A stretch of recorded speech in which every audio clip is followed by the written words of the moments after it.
Hola amigos, ¿cómo están? Freddy por acá. Bueno, nuevamente en una nueva sesión del podcast, este podcast de CEO y líderes digitales, en donde tenemos un invitado especial. Un invitado, bueno, que nos conocemos hace bastante tiempo y que se dio la instancia de que pudiese participar, así que coincidieron muchas cosas porque hace tiempo no sabíamos de nuestro invitado, ya no sabíamos hace tiempo y justo coincidió y fue, oye, conversemos, juntémonos, conozcamos en qué estás, bueno, muchas cosas que han pasado en todo este tiempo.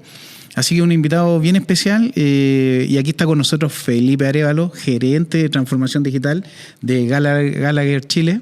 ¿Ya? Así que te doy la bienvenida, Felipe. Oye, preséntate a toda la audiencia para que te conozcan. Nosotros nos conocemos hace tiempo, pero para que te conozcan y bueno, sepas qué rol hoy día estás cumpliendo en toda esta revolución de la transformación digital y la inteligencia artificial. Oye, muchas gracias, Freddy, por la invitación. Estoy muy agradecido y encantado de estar con ustedes. Efectivamente, mucho tiempo. Habíamos tenido muchas conversaciones previas cuando nos conocimos y, bueno, después de todo este tiempo hay harto que contar. Hay hartas cosas que estamos haciendo en función de la transformación digital. Y, bueno, yo actualmente tengo el rol de gerente de transformación digital de Gallagher Chile. Es el corredor de seguros número 2 en Chile y es una corredora internacional que permite que la transformación digital no solamente esté enfocada en el país, sino que también a nivel global. Mira, qué interesante. Felipe, mira, cuéntanos un poquito de ti. ¿Qué estudiaste, la carrera? Un poco para entender el lugar que hoy día está ocupando, debido a qué se da o qué cosas fueron pasando para poder llegar a ser gerente de transformación digital en una empresa tan importante. Han ocurrido hartas cosas. O sea, es bien diverso lo que he ido estudiando. Parto con ingeniería en prevención de riesgo. Y ahí el camino en realidad laboral ha ido marcando más mi actualidad, ya que nunca he hecho prevención de riesgo. Ya siempre más enfocado al área de los negocios. Parto en el retail, después paso a una institución del Estado, pero como control de gestión. Y finalmente en el año 2010 entro al mundo de los seguros. Mucha gente que ha estado y está en este mundo dice, entras a los seguros, no te vas nunca más. Y de ese entonces ya han pasado 15 años, que ha sido como un minuto bajo el agua. Y comencé en el mundo de los seguros. Comencé en una corredora internacional también, haciendo el placement de seguros de vida y salud. Luego pasó a una corredora con capitales 100% nacionales, que es otro mundo. Y en esa corredora estoy 10 años. Y esos 10 años son los que fueron marcando en realidad el camino que me hace llegar acá al día de hoy estar en la transformación digital. Estoy un tiempo en el área de placement, armando y desarrollando el área de placement de seguros de vida y salud para esa corredora, y luego paso al área de control de gestión nuevamente. Y en el área de control de gestión en realidad era el nombre solamente porque ahí conocí transversalmente el negocio, completamente. Ya al año 2016 parto en un rol distinto, ahí tomo por primera vez una subgerencia y en esa subgerencia vuelvo al camino de la prevención, pero del área más enfocada a los incendios industriales.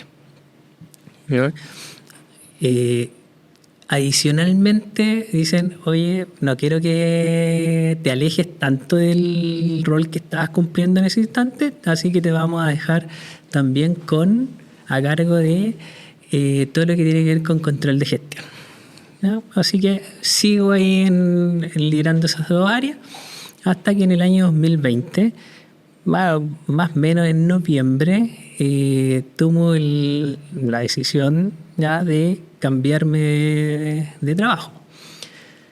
y comienzo una nueva etapa nuevamente en una corredora internacional. ¿Cómo? Y en esa corredora llego con este doble rol igual, pero un rol en todo lo que tiene que ver con incendios y evaluaciones de riesgos industriales, y adicionalmente el área de proyectos. En ese minuto le llamaron alianzas estratégicas, ¿vale? Y las alianzas estratégicas era hacer alianzas con distintos proveedores de la tecnología y conectar a esos proveedores con la corredora, ¿no? Y empieza esta exploración de la tecnología y de lo que estaba revolucionando en ese minuto la tecnología, que no tenía que ver con el desarrollo de software como tal, sino que tenía que ver con todo un mundo adicional. Y es ahí donde, en el año 2020, donde yo tengo mi primera experiencia con la automatización. Es en ese minuto. Y esa experiencia me hace también o genera un trampolín muy grande a llegar a esta corredora, a las alianzas estratégicas.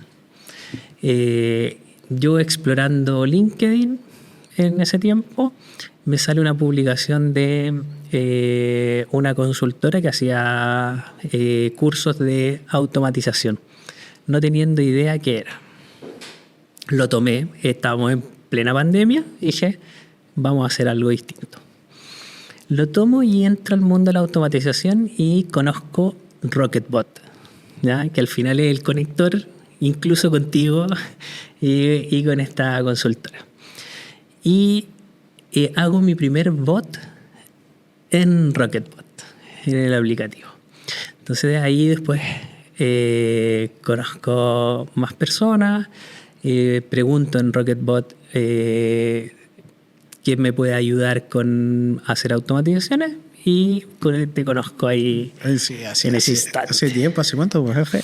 Debe haber sido el año 2021 finales. Puede ser, sí. Más o menos. Sí. Nosotros ya habíamos tenido como área una experiencia con una consultora que trabajaba con una herramienta finlandesa. No terminó bien eso, pero continuamos en la exploración y en esta búsqueda de soluciones para el negocio, ¿no? Seguimos en el año 2021, aproximadamente en junio, sale un producto que era el seguro COVID que se le llamó, ¿ya? Que por ley todas las empresas tenían que tenerlo. Sí. Y era tan masivo que en realidad teníamos tanto tanto mercado que poder capturar, que no teníamos las capacidades humanas para poder hacerlo. Y diseñamos al menos 10 bots distintos en los que nos permitió poder escalar a tal punto que se vendieron muchas pólizas de seguro a través de ese canal, pero teniendo solamente 2 personas en el equipo. Sí, me acuerdo de esa época del seguro, y era obligatorio para todos. Era obligatorio. Entonces era masivo, Fue una locura. Sí.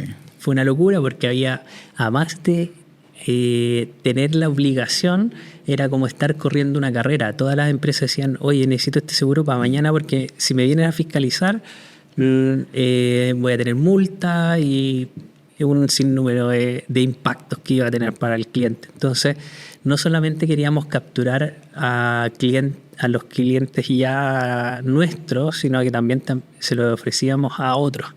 Entonces, sabíamos que ese producto iba a tener una temporalidad, no sabíamos cuánto, entonces efectivamente era una carrera. El que llevaba con mejor precio, con mejor servicio, se llevaba el masivo. Y nos fue bastante bien. Tuvimos un primer periodo no difícil, no fácil, sino que al contrario, muy difícil, pero que finalmente la organización quedó muy contenta con los resultados de los bots.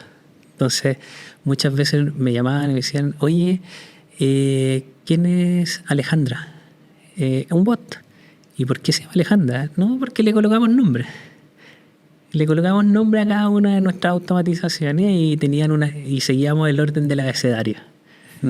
Así que ahí muchas veces era Alejandra, otras veces era Felipe, y así hasta que finalmente la organización nos ve como un área que agrega mucho valor al negocio.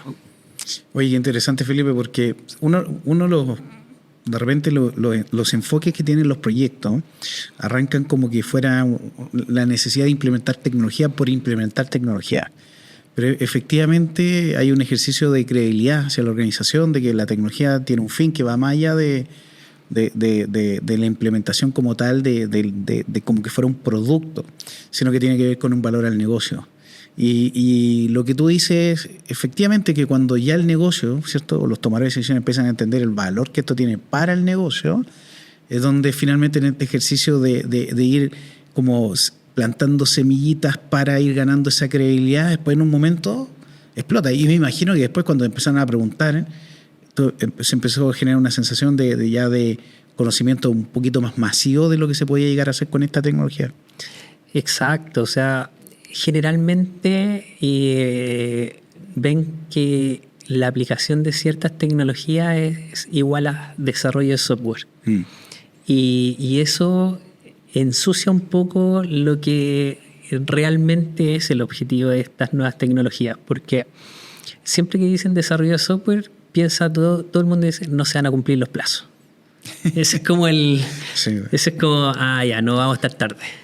Entonces, si bien es cierto, igual en la implementación de proyectos hay retraso o puede ocurrir, en general esto es algo que cambió incluso el paradigma de que el desarrollo de software se demora más de 1 año o 2 años y que es largo plazista, y esto entrega soluciones muy rápidas.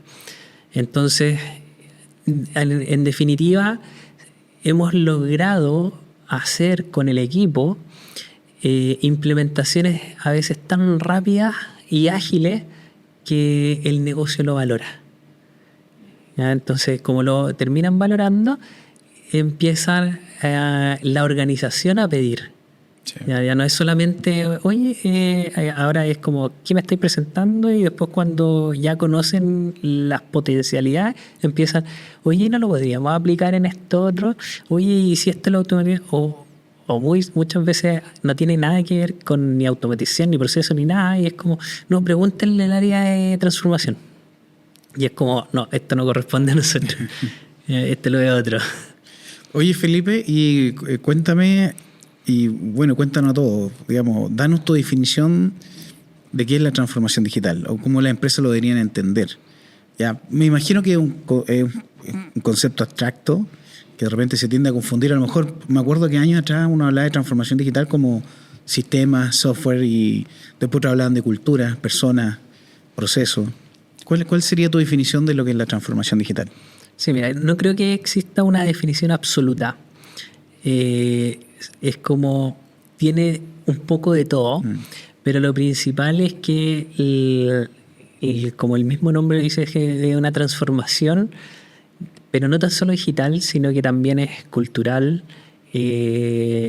cambia los paradigmas de las empresas, viene a cuestionar, a hacer cuestionar lo que siempre decimos, siempre lo he hecho así. Y para mí, en ese sentido, la transformación digital termina siendo el facilitador del negocio. Es como si nosotros tuviéramos más transformación digital, el negocio sería aún más fácil, ¿ya? Sería aún más ágil. Entonces, la transformación digital nos entrega herramientas a distintos ámbitos que nos permiten tener un negocio mucho más ágil, ¿ya? nos permite repensar las cosas, cuestionarnos, incluso lo nuevo que estamos implementando. Permite llegar a conversaciones desde las personas que están viviendo el negocio, ¿ya? O sea, no es algo tan abstracto como el desarrollo a veces de software, sino que es co-creas con las personas para que las soluciones tengan aún más impacto en el trabajo diario de ellas. Felipe, y en una industria, ¿cierto? Me imagino tan regulada, ¿cierto? Con tantas normativas, buscan la eficiencia, el cumplimiento de plazos, me imagino el manejo de la información. Hay una presión, ¿cierto? A lo mejor sobre esta industria de ir siempre de la mano a la eficiencia en este equipo, buscar el ejercicio de que la tecnología tiene que ser un aliado estratégico para lograr esos indicadores. Cuéntanos cómo es la mirada en una industria de este tipo respecto a la percepción que hay sobre la tecnología, la implementación de la tecnología. ¿Es clave? ¿No es tan clave? Es una industria que, si bien está súper regulada, pero aún así uno encuentra brechas, diferencias respecto a cómo se hacen las cosas y se siguen haciendo a lo mejor de la misma forma.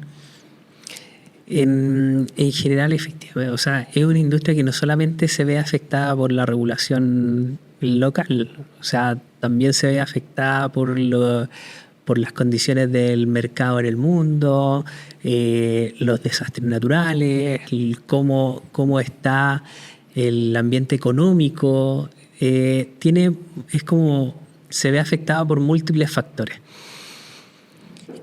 En general, el mundo del seguro es un mundo bien tradicional, ¿ya? Que ha ido intentando y va caminando hacia esta búsqueda permanente, no solamente de incorporar la tecnología como tal, sino que buscando la satisfacción del cliente, de la captura de nuevos nichos de mercado. El consumo de las personas va cambiando, ¿ya? O sea, lo que antes, 5 años atrás, era primordial tener solamente el seguro de auto, quizás ahora también el del auto y el de la mascota. Entonces no es tan simple muchas veces colocar la tecnología, sino que se necesitan muchas más ingredientes para que la tecnología pueda ser este facilitador, ¿ya? La regulación, por sobre todas las cosas, es uno de los pilares fundamentales para poder estar operando. Y eso genera que además la tecnología ayuda a que podamos aún ser más rigurosos en esa regulación. Ayuda, sí, pero además hay un mundo adicional al que debemos responder. Y la tecnología es el principal facilitador adicionalmente a lo tradicional que es un negocio de personas. El seguro no se vende solo. Ya, a muchos que les pregunten, el seguro no se vende solo. O sea, la persona no va a ir a comprar seguros, al menos acá en Chile, porque quiera comprarlo solamente, sino que o está embebido en algún producto o en realidad tienes una necesidad de poder protegerte. Entonces, la venta es un negocio de personas, principalmente. Ya, así estamos, en ese minuto estamos.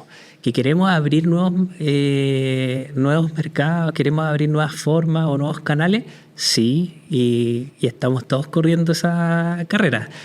Pero es un negocio de personas y la tecnología viene a ayudar a esas personas a que puedan vender mucho más y mejor. Mira, qué interesante, no había escuchado esa conclusión o sea, mirada respecto del que los seguros sí, es verdad, porque uno no compra un seguro porque sí, va de la mano a otras cosas. Está interesante esa reflexión. Ahí, Felipe, tu carrera base, ¿cómo te ha servido porque tu mirada sobre la tecnología es distinta, podría ser. porque podría ser transformación digital y tu carrera base haber sido informática, por ejemplo. Pero es una carrera distinta. ¿Tú sientes que hay un valor también en esa mirada diferencial de cómo tú ves la tecnología? ¿Hay una mirada más desde el negocio, más desde la regulación, más desde la prevención, digamos, distinta sobre cómo la tecnología se tiene que implementar? En el ámbito de, efectivamente, mi carrera base es la prevención de riesgo, pero cuando hago este quiebre en el 2017 hacia ya tomar el liderazgo del control de gestión de toda la empresa, busco que tengo la necesidad de encontrar nuevas herramientas. Y en esa búsqueda de nuevas herramientas entro al magíster de Ingeniería Industrial en la Universidad Andrés Bello. Y ahí tengo otra apertura de mundo. Y dentro de eso tuve mucho acercamiento a la tecnología y a los procesos. Y profundicé mucho en los procesos y empecé a cuestionar mucho la forma en que hacemos las cosas. Y este pimponeo muchas veces que tienen los procesos, en donde yo te hago un pedido, tú me respondes sí, y estamos ahí permanentemente en un pimponeo. En donde esas nuevas herramientas me hicieron repensar a que los procesos tienen que ser un flujo realmente, algo que no tenga tantas idas y venidas, y eso hace que finalmente el impacto positivo de procesos más livianos y simples lo tenga el cliente, porque al final el cliente es el que genera todo hacia atrás. Si yo tengo un cliente en el centro y contento, el cliente siempre va a ser mucho más simple retenerlo. Entonces, mi carrera ya me daba ese acercamiento con los clientes, y yo tenía mucho contacto con ellos, le tenía que decir muchas cosas duras, y en el camino tuve que aprender a decir las cosas duras de una mejor manera para que el cliente también pudiera entender que era necesario hacer ciertos cambios en sus protecciones, y me permitió conocer mucho el negocio. Entonces empecé a conocer el negocio y luego termino mi formación en Ingeniería Industrial y empiezo a cuestionar los procesos del negocio. Entonces, de esa forma tenía como... No solamente veía los procesos desde la teoría, sino que además tenía todo el match que ya había hecho previamente con las consultorías a los clientes. ¿Cuál es la cultura que se tiene que dar en una empresa? ¿Por qué? Para que haya este ejercicio como de la mejora continua. Porque me imagino que, como dices tú, una empresa podría decir, oye, así operamos, siempre lo hemos hecho de esta forma. Uno puede tratar de llegar con ideas, oye, hagámoslo de esta otra forma, cambiemos, pero puede ser que haya un ejercicio de decir, no, ¿para qué? Seguimos operando así. En esto, se tiene que dar una cultura también organizacional, una directriz distinta para que justamente alguien o un equipo pueda decir, oye, cuestionemos la forma en cómo se hacen las cosas, veamos cómo hoy día se puede hacer de mejor forma. Sí, efectivamente tiene que haber una apertura y un liderazgo desde el comité, desde los comités estratégicos de cada una de las empresas, porque finalmente cambiar por cambiar no tiene sentido. O sea, es como implementemos un software y nadie lo usa. Sí. Entonces, a veces te gastas la vida en poder implementar algo que nadie va a ocupar. Entonces, en ese sentido, el implementar soluciones va de la mano de que pensemos en cómo está la cultura, de qué manera hacemos o administramos la gestión del cambio, y de esa manera con la gente lograr co-crear estas soluciones. Si no tenemos a la cultura o a las personas de nuestro lado, es muy complejo poder implementar alguna solución. Felipe, y en esta transición partimos en una empresa, hoy día Gallagher es una empresa gigantesca. ¿Cambia algo en esa cultura? ¿Es distinta la mirada? Sí, efectivamente es distinta la mirada, es una mirada mucho más corporativa, es una mirada donde hay lineamientos que también tenemos que seguir como equipo, y finalmente nosotros en esta mirada también tenemos que poner al cliente al centro, y no solamente al cliente como consumidor final, sino que también los clientes internos. Somos una tremenda empresa que tiene múltiples áreas que tienen contacto con clientes en distintas etapas, y efectivamente la cultura es muy importante. Y Felipe, ¿cómo es tu estilo de liderazgo? Justamente pensando, hay personas de por medio, procesos, tu equipo, ideas, innovación, ¿cierto? ¿Cómo se define tu estilo de liderazgo? Pensando en que muchas veces nos ha tocado hablar con actores que dicen, tengo el liderazgo, tengo las ganas, pero no sé cómo encaminar, no sé cómo dar el paso para que no solamente el equipo, sino empezar a generar esta cultura organizacional hacia la transformación digital. ¿Cómo podrías definir tu liderazgo o lo que tú esperarías que debiese ser un liderazgo de estas características? Particularmente, primero empoderar a tu equipo. O sea, en el equipo, en mi equipo no tenemos hacedores de cosas, sino que también tenemos líderes de proyectos. Cada uno es un líder de un proyecto, y el proyecto se le transmite que es él quien de alguna manera va a ir resolviendo cada una de las problemáticas, pero también va a ir proponiendo los mejores caminos. Entonces, una de las primeras cosas es que tenemos que tener un equipo bien empoderado, ¿verdad? O sea, que ese empoderamiento vaya de la mano de muy cercano a las personas de los equipos. ¿Ya? O sea, en el caso del equipo que yo lidero ahora, la gran mayoría de la organización los conoce. Y somos muchas personas. Y nosotros somos 6 en el equipo. Entonces, y los conocen por su trabajo.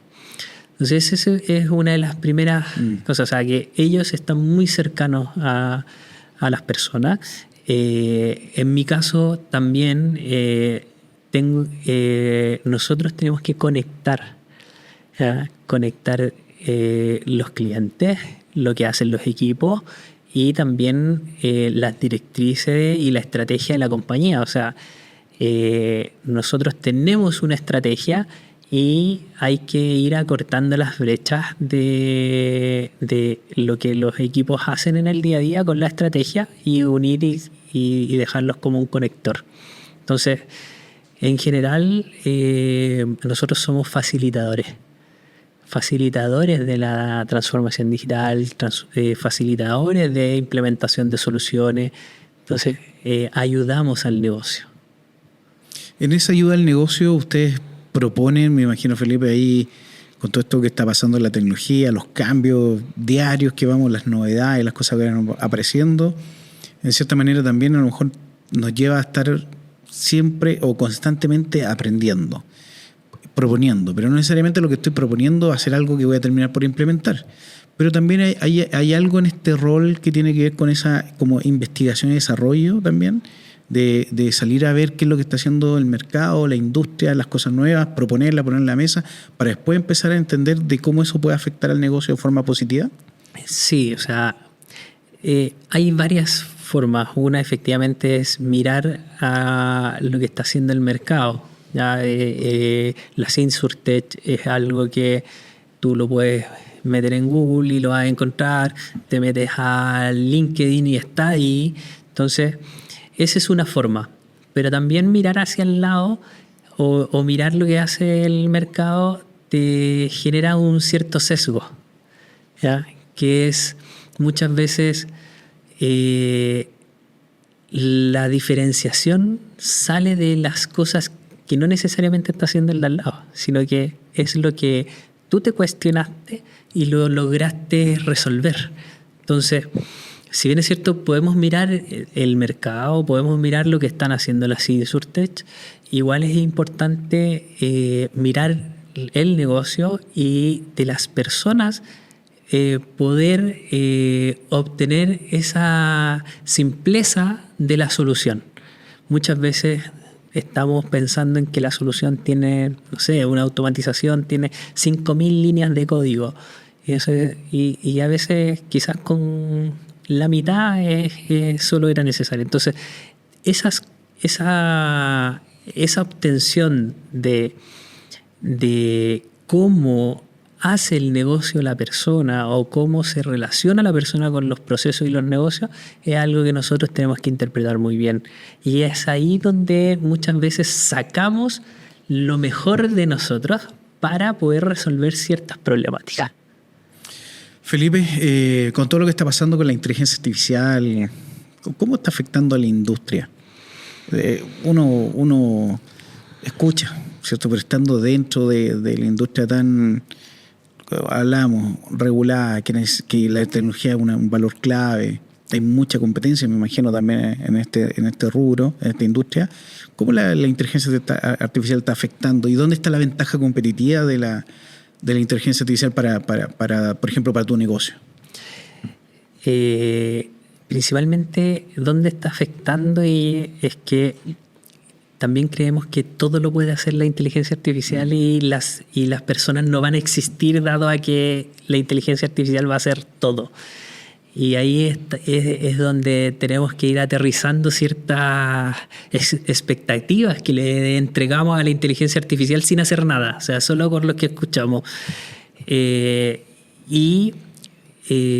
bien es cierto, va a ser un gran facilitador y está siendo un gran facilitador de procesos, de flujos de procesos, también hay que tomarlo con mucha responsabilidad porque si no tienes unas buenas instrucciones para que esta inteligencia artificial se despliegue, puedes estar cometiendo algunos errores sin darte cuenta.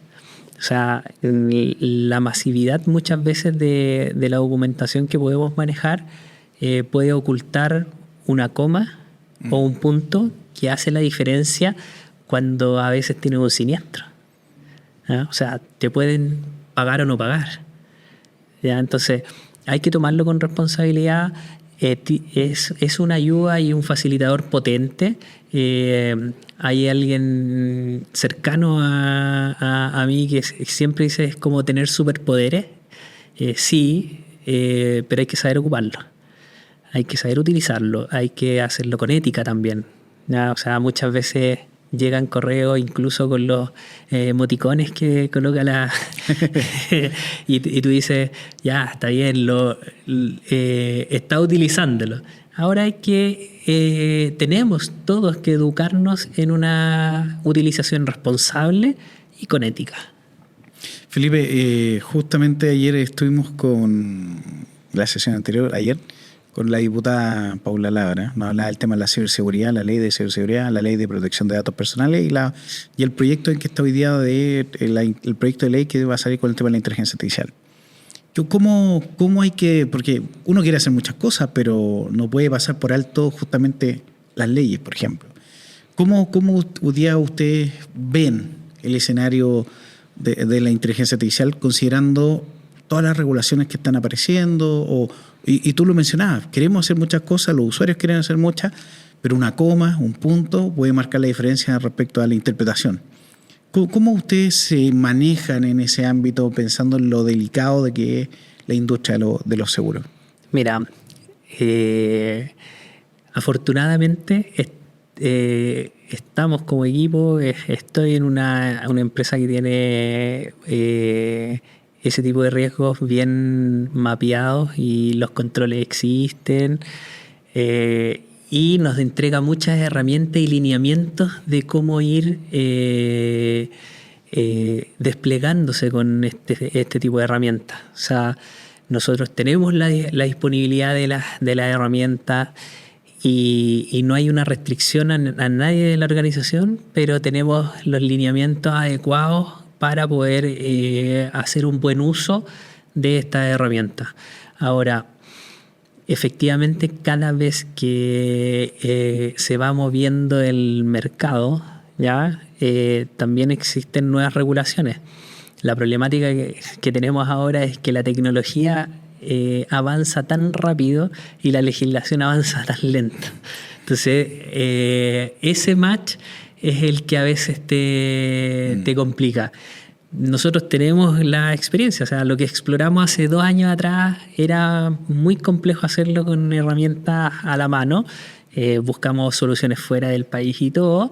En cambio, si yo te hiciera la misma pregunta de lo que tratamos de resolver en esa oportunidad, que lo resolvamos ahora con lo que tenemos, ya tenemos muchas más herramientas para poder hacerlo. Sí. De hecho, hay gente de mi equipo que ya lo hace y no he necesitado buscar afuera. Entonces, es como la tecnología avanza muy rápido, las legislaciones vienen un poco más atrás, pero también nos ayudan esas legislaciones a hacer un uso responsable de estas tecnologías. ¿Será la clave para eso? Lo hemos conversado en muchas sesiones, la educación, el educar a los usuarios, que la empresa tome la iniciativa de enseñar el buen uso de la inteligencia artificial. Ayer lo conversábamos también y en otras sesiones, de que de repente vamos a la definición, algo simple, vamos a la definición de la inteligencia artificial y a lo mejor si habemos 10 personas acá, podemos tener 10 definiciones distintas, e incluso todas pueden ser válidas de alguna forma. ¿Cómo se alinea una organización? La clave podrá ser justamente el educar, enseñar, entregar no solamente herramientas, sino directrices de lo que tú mencionabas del buen uso de la inteligencia artificial. Sí, absolutamente. O sea, cuando yo te digo nos entregan lineamiento, nos entregan capacitación. O sea, nosotros tenemos capacitaciones permanentes de distintas temáticas y una temática muy relevante es la protección de datos, el uso y el buen uso de la inteligencia artificial, cómo la inteligencia artificial puede ayudar a mi trabajo y hay un sinnúmero de herramientas que nos van entregando a nosotros como colaboradores. Entonces, la empresa en sí se hace cargo de eso.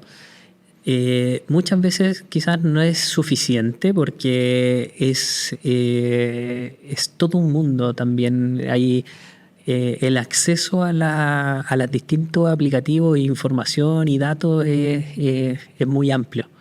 O sea, muchas de las cosas las tenemos al alcance de la mano.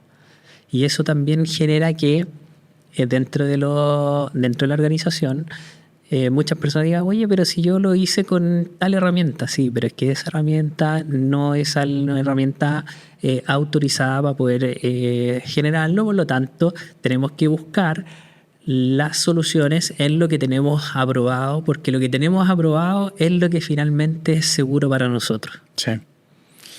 Felipe, ¿y qué viene? ¿Cuáles son los próximos pasos para tu equipo pensando 2026? ¿Qué es lo que ven a futuro? Con todo esto que está pasando, digamos, pero ¿cuál es el ejercicio que viene para usted en 2026? ¿Seguir trabajando a un ritmo mucho más acelerado, buscando la automatización, la eficiencia, la incorporación, finalmente la inteligencia artificial, apoyar más el negocio? ¿Cómo ves tú el rol de lo que está haciendo en transformación digital pensando en 2026? Mira, un buen amigo ayer conversando dijo: vístete lento, que voy apurado. ¿Ya? El primer mensaje que le damos al equipo es hagamos las cosas con sentido. ¿Ya? Implementar por implementar, por querer tener el mejor número de conversión, proyectos, backlog de proyectos versus proyectos finalizados, no es el foco. Si bien es cierto, es un lineamiento, pero también hay que hacerlo con sentido. O sea, tenemos que hacerlo pensando en que realmente estamos generando impacto. Entonces, una de las primeras lineamientos para el 2026 del equipo es tener claridad de cuál es el objetivo. Yo generalmente me junto una vez a la semana para revisar los proyectos Y hoy en nuestra sesión de día viernes miramos ya cuáles son los lineamientos macro del 2026 y después esos lineamientos hay que alinearlos también con la estrategia. Entonces, nosotros en el negocio nos va diciendo qué cosas son las necesidades. Vamos conectando esas necesidades con lo que está ocurriendo. O sea, hasta hace un tiempo atrás yo no podía decirles que podía leer un PDF muy fácilmente porque no tenía las capacidades de hacerlo. Ahora sí lo puedo hacer porque me lo permite. Entonces, vamos viendo cuáles son las necesidades, cuáles son los procesos críticos también que requieren automatización o digitalización o que soportemos en alguna herramienta. Entonces, todo ese levantamiento, yo te diría que nosotros lo tenemos realizado, el negocio ya lo sabe, el negocio ya pidió y indicó cuáles son sus necesidades y ahora le estamos dando bajada al equipo para delinear ya el 2026. Felipe, ¿hay algún proyecto en tu carrera que te haya marcado? Siempre digo, es como un proyecto que uno le tiene cariño, uno dice, este proyecto le puse de todo el corazón, era difícil, no sé, o en realidad el propósito que había detrás del proyecto en realidad fue lo que me enamoró y hizo que yo diera todo de mí. ¿Hay algún proyecto en particular que tú recuerdes con ese cariño, por ejemplo? Mira, en podcasts anteriores tuyos hay alguien que dijo que eran como cada proyecto o cada desarrollo es como un hijo. Sí. Ya sí, tengo hartos ahí dando vueltas. Y es como, no sé si a un hijo uno tiene uno favorito que el otro. Yo tengo 3 y los 3 son maravillosos y todo. Hay uno que es más problemático, hay otro que no es tanto. El que más se parece a mí es más problemático. Los otros 2 son muy tranquilos. El punto es que el más problemático es el más chico. Entonces quedan hartos años de eso. Pero dentro de los proyectos, sí, o sea, en algún minuto, hace unos cuantos años atrás, el negocio nos dijo, las personas se quedan hasta las 9, 10 de la noche trabajando. Tenemos una restricción presupuestaria importante, hay personas que se están yendo con licencia. ¿Qué propones?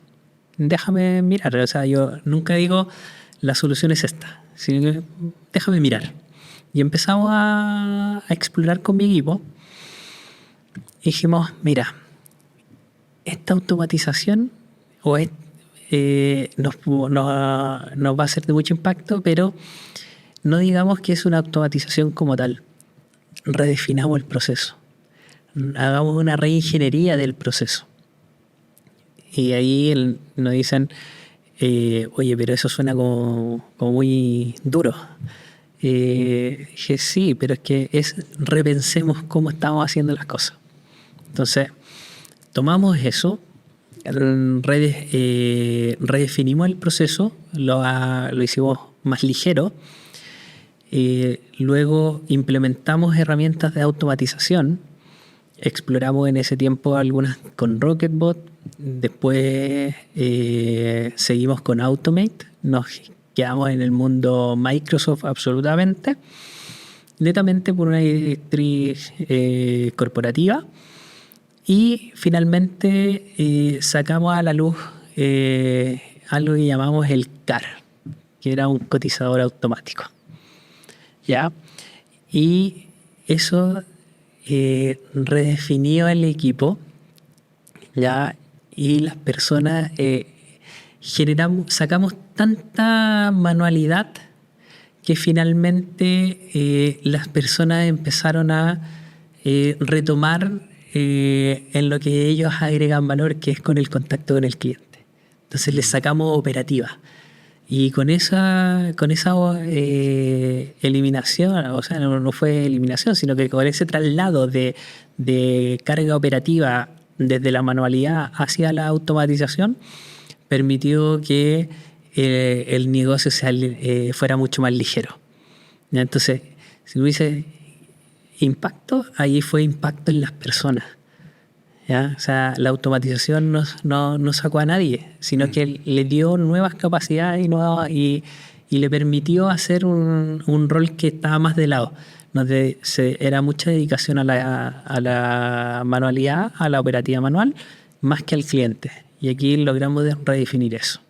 Entonces, eso fue un muy buen caso de éxito de nuestra área. Mira, y como lo mencionaba anteriormente, yo a mi equipo siempre le digo, ¿no? Voy a concordar contigo en una frase que dijiste, uno tiene como un superpoder, ¿ya? Pero ahí, con mucha humildad uno lo dice, pero en cierta manera uno tiene de poder crear cosas, ¿cierto? Reformular, crear soluciones donde no las hay, y en cierta manera de repente ese nivel de lo que tú estás comentando también lo comparto a nivel de satisfacción, al sentir lo que hice generó este impacto de ayudar a las personas a terminar antes, sacarse manualidad, trabajo que es desmotivante muchas veces, que hay que hacer, ¿cierto? Y colocar a las personas en el lugar que tienen que estar, ¿cuál? Tomando decisiones, pensando, ¿cierto? Desarrollando todo su potencial, y el copiar, pegar, o la manualidad del proceso en realidad se lo delegamos a estos robots, por decirlo así. Entonces concuerdo contigo respecto a que ese nivel de proyecto que muchas veces uno implementa, que tiene esa satisfacción por detrás que tiene que ver con el entregar soluciones concretas a las personas que impactan en su día a día. Sí, absolutamente. O sea, yo ya había generado proyectos de automatización, los del seguro COVID y todo, y si bien es cierto, se declaraba que todo funcionaba, el seguro COVID se acabó y las automatizaciones se eliminaron o no siguieron funcionando. Pero después con de verdad que ha sido un proyecto que ha trascendido en el tiempo, que se ha ido mejorando aún más y que está ahí. O sea, es como un ser vivo, es como una planta donde cada día la vamos regando para que crezca mucho más y sea mucho más robusta. Exacto. Felipe, oye, nos quedan unos minutos. Siempre hago esta pregunta. ¿Hay alguien en tu carrera profesional que te haya marcado, que para ti haya sido un ejemplo, que te haya dado un aliento? Que muchas veces de repente hay personas que a lo mejor ya vienen de vuelta justamente en el desarrollo de la carrera que uno tiene, uno se cruza con estas personas y de repente uno aprende mucho de ellos, los mira con admiración o el aprendizaje constante el día a día, de repente la generosidad de que te van educando en esa carrera. ¿Hay alguien en particular que tú recuerdes de esa forma? Mira, puede sonar muy cliché, pero en realidad, en general, yo voy adquiriendo o tomando distintas prácticas en función con las personas que me voy desarrollando o desenvolviendo. Hay muchas en el camino. Hay algunas que me enseñaron a que tenía que ser mucho más riguroso en las formas. Hay otros que me enseñaron a que las personas son muy importantes y que con ellos vamos a poder avanzar mucho más aceleradamente. Hay otros que me han enseñado a que el presupuesto no es infinito, que en realidad tenemos que cumplir ciertos márgenes, que los proyectos no pueden desbordarse. Entonces, en general, he ido en mi vida laboral y en mi vida en general como adquiriendo ciertos consejos que me han ido dando los distintas personas con las que he trabajado, ¿no? Así que no tengo como a una en particular, pero sí estoy en un constante aprendizaje. Felipe, mira, para terminar, bueno, me contaste tú que nos escuchas ahí en el podcast, así que sí, te agradezco eso. Me sorprendo cada vez más porque de repente digo, no, yo sé que la gente lo escucha, pero cuando me dan el feedback es como, oh, ¿en serio lo escuchan? Claro, sí, se escucha. Así que, y bueno, y como tú sabrás, bueno, escribí un libro. Es un libro que, como lo explico siempre, un resumen de un newsletter en LinkedIn, ¿ya? Y lo que buscaba era como tratar de ordenar el tema de la inteligencia artificial, de cómo yo la podía entender, ya habiendo hecho un magíster, todo, sí. entendía que era tanta la información que me terminaba por confundir. Incluso hasta el día de hoy me pasa que veo posteos de las cosas que están haciendo en la empresa y de repente me pasa justamente, estamos haciendo cosas sin habernos educado antes, sin haber entendido, sin haber un lineamiento. Y creo que el rol fundamental, y comparto 100% contigo, es que el primer paso que debo dar es entender, tratar de entender, ¿cierto? Educarnos y generar consenso. Somos parte de una organización y en cierta manera todo lo que yo hago va a afectar a otros sí o sí. Y en ese ejercicio tenemos que tratar de estar todos alineados. Y justamente el libro lo que buscaba era como ordenar algo, ya siempre digo, no crea nada, no inventa nada, pero finalmente es como ordenar conceptos en un ejercicio de 52 semanas, ¿ya? Entonces te quería hacer entrega del libro, regalarlo. Bueno, como tú sabes todo, porque había escuchado los podcasts y sabía que me habías comentado que sabías del libro, y te lo quiero entregar ahí con mucho cariño y afecto para que lo tengan.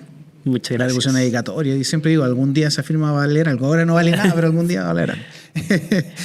¿Cómo se llama? Y te hago regalo de eso, y agradecido mucho de que hayas venido y de que podamos compartir después de tanto tiempo. O sea, nos conocemos hace mucho tiempo. Justamente imagínate la época en que nos conocemos, de pandemia, después conversaciones que tuvimos, siempre fue en este ejercicio así como de situaciones que bien particulares por las que atravesaba el mundo.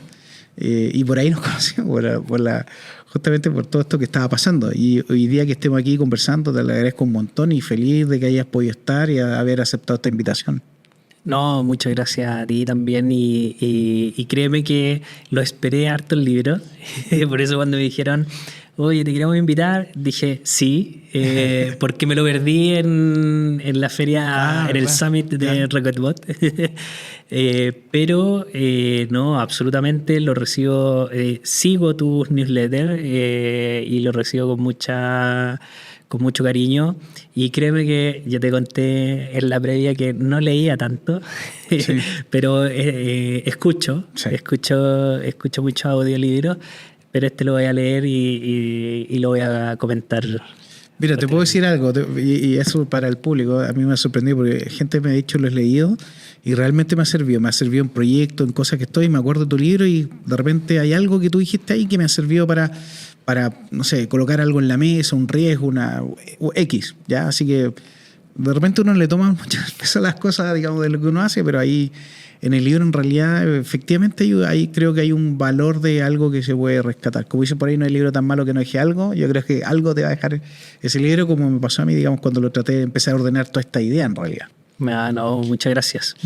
Felipe, lo último, no quiero que se me pase, siempre dejo un espacio para que tú puedas transmitir algún mensaje. De repente cuesta, siempre lo trato de enfocar en las nuevas generaciones, gente que está partiendo, que justamente está de repente tratando de entender para dónde va su carrera profesional, o gente que está pasando por momentos complejos, de repente que no sé, ciertas carreras que cuesta encontrar trabajo. ¿Qué le podrías transmitir a todas esas personas que hoy día están empezando, desarrollando su carrera profesional, mirando tú para atrás y decir, oye, mira, de repente tranquilidad, las cosas se van dando? Hemos escuchado comentarios como en la medida que sea tu carrera, tú vas viendo dónde y cómo vas perfeccionándote también.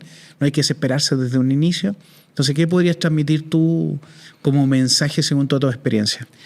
Bueno, primero, se llama carrera. Y en realidad no es una carrera. No tengo que llegar a una meta lo más rápido posible. Ya... Y en ese sentido hay veces que hay que tomarse el respiro, hay que tomárselo con calma. Pero a las nuevas generaciones es como decirle, explora, ¿ya? Sé curioso, cuestiona las cosas, mientras lo hagamos con respeto y lo transmitamos con respeto, podemos cuestionarnos todo. También en general es decirles, todo lo podemos hacer, ¿ya? En la medida de que le pongamos todas las ganas a nuestros sueños, ¿ya? No dejemos de soñar, porque la mayoría de los grandes proyectos nacen con un sueño.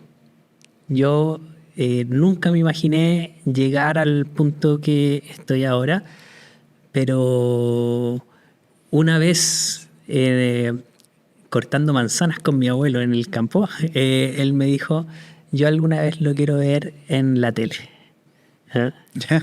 Entonces, yo digo, uno nunca debe dejar de soñar, sí, porque en la medida que uno persiga ese sueño, los beneficios son múltiples e inimaginables. Por lo tanto, las generaciones exploren, sean curiosos, permítanse cuestionarse las cosas. Bien, Felipe, grandes palabras. Me hiciste reflexionar de inmediato. Es verdad, todo arranca desde los sueños. Nadie dice que no se puede, pero primero hay que soñarlo. Hay que soñarlo.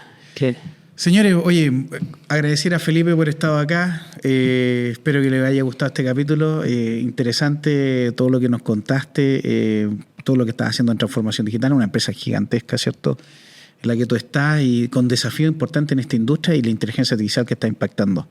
Así que, Felipe, te doy las gracias y a toda nuestra audiencia, público, gracias por escucharnos y nos estamos viendo en una próxima sesión tan interesante como esta. Así que muchas gracias y nos estamos viendo. Muchas gracias, Freddy. Chao, chao. Muy bien, chao.